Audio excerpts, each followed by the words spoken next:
Hello বন্ধুরা, আবারও চলে এলাম তোমাদের সাথে ডিম মুসুর ডালের কোপ্তা কালিয়া রেসিপি নিয়ে। তো এটা খুব মজাদার রেসিপি, তোমরা ভাতের সাথে, রুটির সাথে বা লুচির সাথে খেতে পারো, খুবই সুন্দর খেতে হয়। তো চলো দেখে নেওয়া যাক আমাদের এই কোপ্তা কিভাবে তৈরি করা হয়েছে। প্রথমে তো দেখতে জাস্ট ভাও লাগছে। তো প্রথমে আমরা মুসুর ডালটাকে ভিজিয়ে রেখে দিয়েছিলাম 5 ঘন্টার মতো। তো এখানে আদার্স ভাজাভুজি হচ্ছিলো, ওগুলো স্কিপ করে যাও। তো মসুর ডালকে ভিজিয়ে রেখে দিতে হবে। রেখে দেওয়ার পর তোমার হচ্ছে পেঁয়াজ, আদা, রসুন কুচি করে কেটে নিতে হবে। আমি এখানে গোটাই দিয়েছিলাম। তো তারপরে হচ্ছে এই ডিম নিয়ে নিতে হবে। তোমরা কজন লোক সেই হিসাবে ডিম নিতে হবে, আমরা এই নিয়েছি। তো মুসুর ডালটাকে মিক্সিতে ভালো করে পেস্ট করে নিয়ে ভালো করে পেস্ট করে নেওয়ার পরে একটা পাত্রের মধ্যে মুসুর ডালটাকে পাত্রের মধ্যে নিয়ে ভালো করে ফেটাতে হবে। ফেটানোর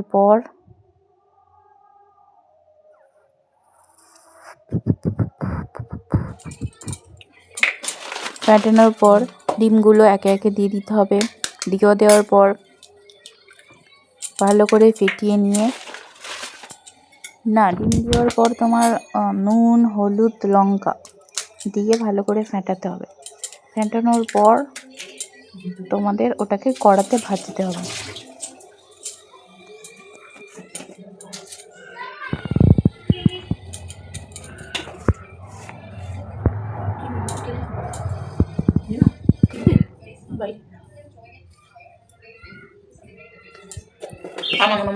তাহলে দাও না, তারপর কেটে নেওয়ার পর এখানে পেঁয়াজ কুচি করে নিতে হবে। এখানে আদা, রসুন, পেঁয়াজের পেস্ট কড়াই গরম হলে টমেটো করে দিয়ে প্যাকেটটা দিয়ে দিতে হবে। তার মধ্যে যেরকম ভাজা তোমরা সেরকমভাবে ভাজার মতন হয়ে আসছে, মোটা হবে।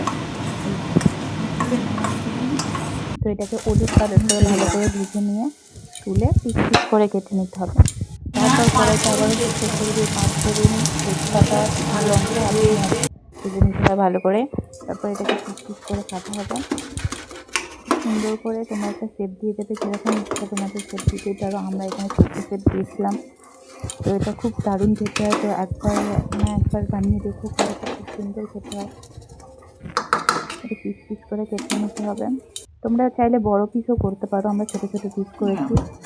তো এখানে তোমাদের হচ্ছে এবারে আদা, রসুন, পেঁয়াজের যে পেস্টটা আগে থেকে করা ছিল সেইটা দিয়ে দিলাম। দিয়ে ভালো করে নাড়াতে হবে।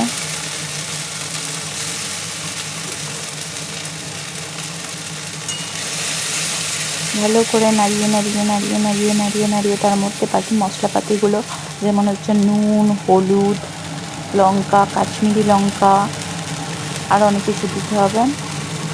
আর বেশি কিছু না, তোমাদের কাছে যদি কাশ্মীরি না থাকে তো দিতে স্কিপ করে যেতে পারো, নাও দিতে পারো।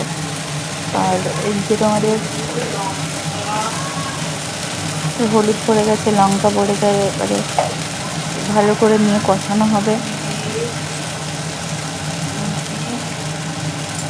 জিরে দেওয়া হয়ে গেছে, ধনে দেওয়া হয়েছে। জিরে ধনে দিয়ে ভালো করে জিরে দিলে একটা খুব সুন্দর স্মেল আসে, তার জন্য জিরেটা দেওয়া হয়েছে। এইভাবে এবার কষিয়ে নিতে হবে ভালো করে।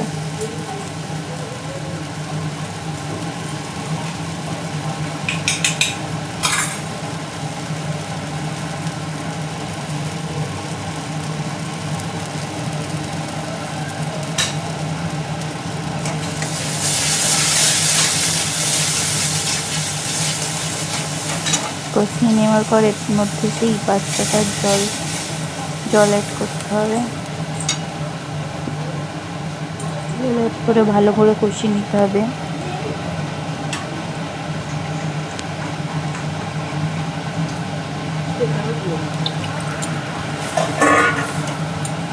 বেশি পরিমাণ জল দেবে না, অল্প পরিমাণেই জল দেবে। বেশি পরিমাণ জল দিলে এটা একটু ঘনর থেকে পাতলা হয়ে যাবে, ঝোল হয়ে যাবে। তো নুনটা অ্যাড করতে ভুলে গেছিলাম, তাই পরে নুনটা অ্যাড করে দিয়েছি। এমন মজাদার সুস্বাদু খাবার তোমরা পাবে না। তারপরে এই জলটা ফুটে গেলে তার মধ্যে ওই কেটে রাখা কোপ্তাগুলো দিয়ে দিতে হবে। কোপ্তাগুলো দিয়ে ঢাকা দিয়ে রাখতে হবে। খানিকক্ষণ পর ঢাকা খুলে তোমাদের কোপ্তা রেডি হয়ে যাবে। তো অবশ্যই ঘরে একবার বানিয়ে দেখো, খুবই মজাদার সুস্বাদু রান্না এটা।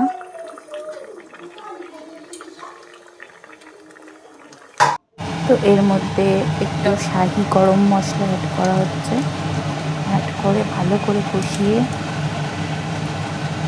নামিয়ে নিলেই তো রেডি কোপ্তা কালিয়া, তোমাদের ডিম মসুর ডালের কোপ্তা কালিয়া। খুব অল্প টাইমে, অল্প সময়ে, অল্প উপকরণ দিয়ে খুব সহজেই এই রেসিপি হয়ে যায়। তোমরা ভাত, লুচি, রুটি, পরোটা যেটা খুশি দিয়ে খেতে পারো। খুব সুন্দর মজাদার খেতে হয়। অবশ্যই ঘরে একবার বানিও। আর আমার চ্যানেল ভালো লাগলে অবশ্যই সাবস্ক্রাইব, লাইক, কমেন্ট করো। আর তোমরা পরবর্তী ভিডিও কী দেখতে চাও তো অবশ্যই কমেন্ট করো। তো আবারও দেখা হবে তোমাদের সাথে অন্য ভিডিওয়ে। Thanks for watching.